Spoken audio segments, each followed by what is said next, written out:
আজ শুভ রাখি পূর্ণিমা।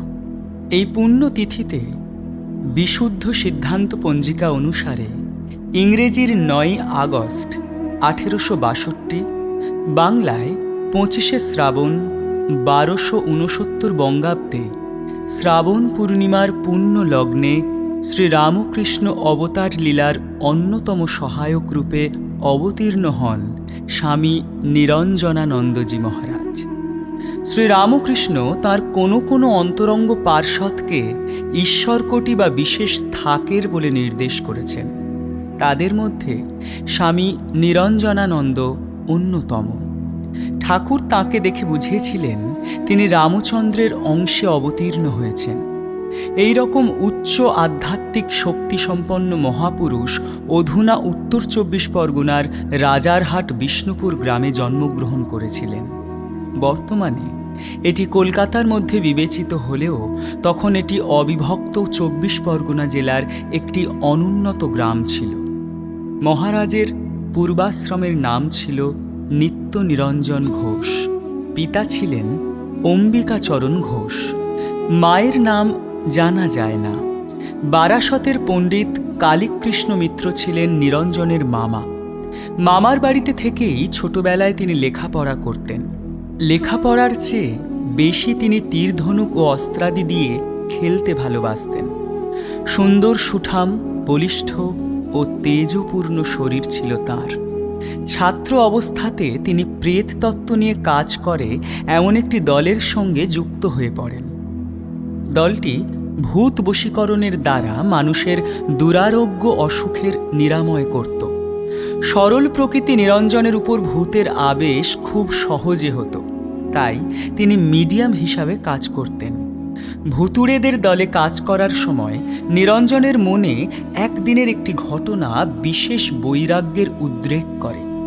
এক ধনশালী ব্যক্তি দীর্ঘ ১৮ বছর অনিদ্রা রোগে ভুগে অবশেষে নিরঞ্জনের শরণাপন্ন হয়েছিলেন।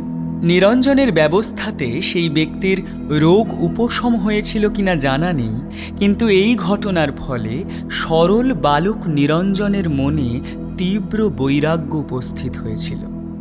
জীবনে ধন সম্পদের গুরুত্ব যে কত তুচ্ছ সে বিষয়ে তাঁর মনে গভীর রেখাপাত করেছিল। যোগাবতার শ্রীরামকৃষ্ণদেব তখন থাকতেন দক্ষিণেশ্বরে রানী রাসমণির প্রতিষ্ঠিত কালীবাড়িতে। তাঁর অদ্ভুত ঈশ্বর নির্ভর জীবন ও সহজ সরল ব্যবহার সম্বন্ধে তখনকার কলকাতার অনেকেই জানতেন। লোকমুখে ঠাকুরের কথা শুনে তাঁকে দেখার জন্য নিরঞ্জন খুব ব্যাকুল হয়ে উঠলেন। কয়েকজন বন্ধুর সঙ্গে এলেন দক্ষিণেশ্বরে। তখন তার বয়স প্রায় ১৮ বছর।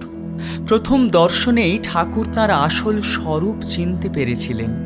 নিরঞ্জন ঠাকুরকে ধীরে ধীরে তাঁর জীবনের ধ্রুবতারা রূপে গ্রহণ করেছিলেন। ঠাকুর নিরঞ্জনকে তাঁর স্নেহ শাসনে গড়ে তোলেন। আবাল্য সরল নিরঞ্জনের সরলতার প্রশংসা ঠাকুর শ্রীম প্রভৃতি ভক্তদের মধ্যে করতেন। কখনো তিনি আসছেন না দেখে ঠাকুর তাকে দেখার জন্য ব্যাকুল হতেন। এমনকি একটি দিন অতিবাহিত হচ্ছে নিরঞ্জনের কখন ঈশ্বর লাভ হবে সেই ভেবে তিনি ব্যাকুল হতেন, যা নিরঞ্জনের জীবনে এক গভীর রেখাপাত করেছিল। ঠাকুর নিরঞ্জনকে তাঁর জীবনের মূল যে সুর তা বেঁধে দিয়েছিলেন।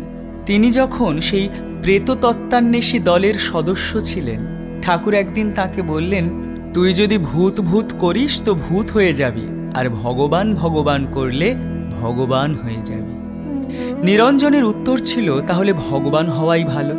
ঠাকুরের কৃপায় তিনি তা হয়েছিলেন। দক্ষিণেশ্বরে যাতায়াতের ফলে তিনি নরেন্দ্রাদি ঠাকুরের লীলা পার্ষদগণের সাথে পরিচিত হলেন। ঠাকুরের প্রতি তাঁর অতুলন্ত ভক্তি, ভালোবাসা, নিষ্ঠা ও সেবা পরায়ণতা পরতে পরতে তাঁর জীবনকে মহিমান্বিত করেছে। তাঁর সামনে যদি কোনো ব্যক্তি ঠাকুরের নিন্দা করত, তিনি তার তীব্রতর প্রতিবাদ করতেন। ফলে যারা নিন্দা করত তারা পর্যন্ত ভয়ে পিছুপা হতো। এরকমই একবার একটি নৌকার মধ্যে তিনি রয়েছেন। সহযাত্রীদের মধ্যে কেউ ঠাকুরের নিন্দা করাতে তিনি সেই নৌকাটিকে ডুবিয়ে দিতে উদ্যত হয়েছিলেন। ঠাকুর সেই কথা শুনে তার ক্রোধ প্রশমিত করার উপদেশ দেন। আবার দেখা যায়, বিশেষ করে ঠাকুরকে যখন অসুস্থ অবস্থায় দক্ষিণেশ্বর থেকে প্রথমে শ্যামাপুকুর এবং পরে কাশীপুরে নিয়ে আসা হয়, সেই সময় থেকে ঠাকুরের মহাসমাধি পর্যন্ত নরেন্দ্রনাথের নির্দেশে অবিচলভাবে তিনি ঠাকুরের সেবা করে গেছেন, বিশেষ করে ঠাকুরের দ্বার রক্ষী রূপে। কখনো কখনো তাকে কিছু মানুষের কাছে অপ্রিয় হতে হয়েছে, কিন্তু এসবকে তুচ্ছ করেও তিনি গুরু সেবায় অটল ছিলেন।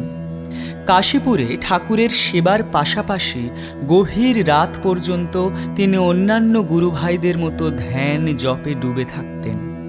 এই কাশীপুর উদ্যানবাটিতেই জীবনের শেষ পর্যায়ে ঠাকুর তাঁর 11 জন ত্যাগী পার্ষদবৃন্দকে গেরুয়া কাপড় এবং রুদ্রাক্ষের মালা দিয়ে তাঁর সন্ন্যাসী সংঘের এক প্রকার সূচনা করেছিলেন। সেই দলের মধ্যে অন্যতম ছিলেন নিরঞ্জন।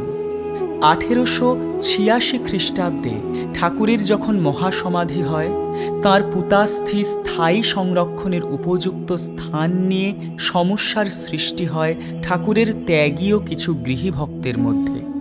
গৃহীভক্তদের অন্যতম শ্রী রামচন্দ্র দত্তের দাবি ছিল, যেহেতু তখনও নিরঞ্জনাদি যুবকগণ তখন কেউ কেউ ছাত্র, তাদের কোনো স্থায়ী ঠিকানা ছিল না।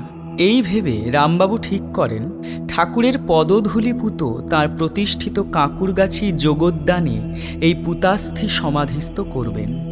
এতে যুবকগণ মনক্ষুণ্ণ হন যে ঠাকুরকে ছেড়ে তারা কিছুতেই থাকতে পারবেন না, আর ঠাকুরের ছিল গঙ্গাবাই। নিরঞ্জন ও যুবকগণের অন্যতম শশীভূষণ মূল অস্থিকলস থেকে অর্ধেকের বেশি অস্থিভস্য বের করে আলাদা পাত্রে রেখে সেটি বাগবাজারে ঠাকুরের অন্যতম গৃহীভক্ত শ্রীযুক্ত বলরাম বসুর বাড়িতে পাঠিয়ে দেন গোপনে। যখন মঠ বরানগরে প্রতিষ্ঠা হলো, সেটি বরানগরে এনে ঠাকুরের সামনে স্থাপন করে তাঁর সেবা পূজা প্রচলন হলো। পরবর্তীতে আলমবাজার, নীলাম্বর বাবুর বাগানবাড়ি, বেলুর মঠের পুরনো মন্দির হয়ে বর্তমানে বেলুর মঠের শ্রীরামকৃষ্ণ মন্দিরে আত্মারামের কৌটা রূপে স্থায়ীভাবে এটি বিরাজিত, যা নিরঞ্জন মহারাজ এবং শশী মহারাজের ঐকান্তিক প্রচেষ্টার ফল। আরেকটি অস্থিকলস যোগোদ্যানে ওই 1886 এর জন্মাষ্টমীর দিন স্থায়ী সমাধিস্থ করা হয়েছে। ওই বছরের শেষ দিকে নরেন্দ্রনাথের নেতৃত্বে বরানগর মঠের গড়াপত্তন হয় এবং তাঁর নির্দেশে ঠাকুরের ত্যাগী পার্ষদবৃন্দ একত্রিত হলেন। 1887 প্রথমেই নরেন্দ্রনাথ, রাখালচন্দ্র প্রমুখ ত্যাগী যুবকবৃন্দের সাথে নিরঞ্জন আনুষ্ঠানিক সন্ন্যাস গ্রহণ করলেন। নরেন্দ্রনাথ তাঁর নাম দিলেন স্বামী নিরঞ্জনানন্দ। বরানগর মঠে নিরঞ্জনানন্দজির জীবন ছিল একদিকে সাধন ভজন কঠোর তপস্যামুখর, অন্যদিকে মঠের প্রধান তত্ত্বাবধায়ক শশী মহারাজের অন্যতম সহায়ক রূপে মঠ পরিচালনার কার্যে সহায়তা করা। এর সাথে অন্যান্য গুরুভাইদের মতো প্রব্রজ্জা ও তীর্থযাত্রাতে তিনিও বের হন। পুরী, বৈদ্যনাথ, কাশী, সিংহল, মাদ্রাজ, আলমোড়া, হরিদ্বার ইত্যাদি স্থানে যেখানেই যেতেন তিনি শ্রীরামকৃষ্ণের মহিমা কীর্তনে নিজে মেতে অন্যদের সেইভাবে মাতিয়ে তুলতেন। সিংহলে শ্রীরামকৃষ্ণের মহিমা কীর্তনের মাধ্যমে অনুরাগীর সংখ্যা বৃদ্ধি হয়েছিল। তেমনি কাশীতে তিনি একদল যুবককে রামকৃষ্ণ বিবেকানন্দের ভাবাদর্শে অনুপ্রাণিত করেছিলেন। পরবর্তীতে তাদের মধ্যে অনেকেই রামকৃষ্ণ সংঘে যোগদান করেন এবং স্বামীজির কাছে মন্ত্র দীক্ষা ও সন্ন্যাস লাভ করেন, এবং স্বামীজির ভাবদর্শে তাঁরা কাশীতে রামকৃষ্ণ মিশন সেবাশ্রমের সূচনা করেন, যা নিরঞ্জনানন্দজি মহারাজের ভাব প্রচারের ফলস্বরূপ। তাঁর ছিল অদ্ভুত সেবা পরায়ণতা। গুরুভাইদের বা পরিচিত কেউ অসুস্থ শুনলে তিনি সেই স্থানে উপস্থিত থেকে নিরলসভাবে সেবা করে সুস্থ করে তুলতেন। স্বামীজির প্রতি তাঁর ছিল গভীর ভালোবাসা। স্বামীজির অসুস্থতার সময় তিনি দ্বাররক্ষী রূপে লাঠি হাতে বেলুর মঠে স্বামীজির ঘরের সামনে পাহারা দিতেন এবং এই কাজে তিনি খুব গর্ববোধ করতেন। স্বামীজি যখন প্রথমবার বিশ্ব জয় করে দেশে ফিরে এলেন, তিনি সিংহলে স্বামীজিকে অন্যান্য গুরুভাইদের মধ্যে প্রথম দর্শন করেন ও স্বাগত জানান এবং তিনি সেই সময় স্বামীজির সঙ্গী হয়েছিলেন। নিরঞ্জনানন্দজির আরেকটি বিরল অবদান হল শ্রী শ্রী মা সারদা দেবীকে ভক্তমহলে প্রতিষ্ঠা করা। সে সময় অবগুণ্ঠনাবৃত ও লোকলোচনের অন্তরালে অবস্থিতা শ্রী শ্রী মার গুরুত্ব ও মহিমা শ্রীরামকৃষ্ণ ভক্তমণ্ডলীর মধ্যে তেমন পরিচিত ছিল না। এমন সময়ে নিরঞ্জনানন্দজি শ্রী শ্রী মায়ের সেবা ও প্রকাশ্যে তাঁর মহিমা প্রচারে বিরত হননি। স্বামীজি একটি চিঠিতে লিখছেন, নিরঞ্জন লাঠিবাজি করে, কিন্তু তার মায়ের উপর বড় ভক্তি, তার লাঠি হজম হয়ে যায়। নিরঞ্জন এমন কার্য করেছে যে তোমরা শুনলে অবাক হয়ে যাবে।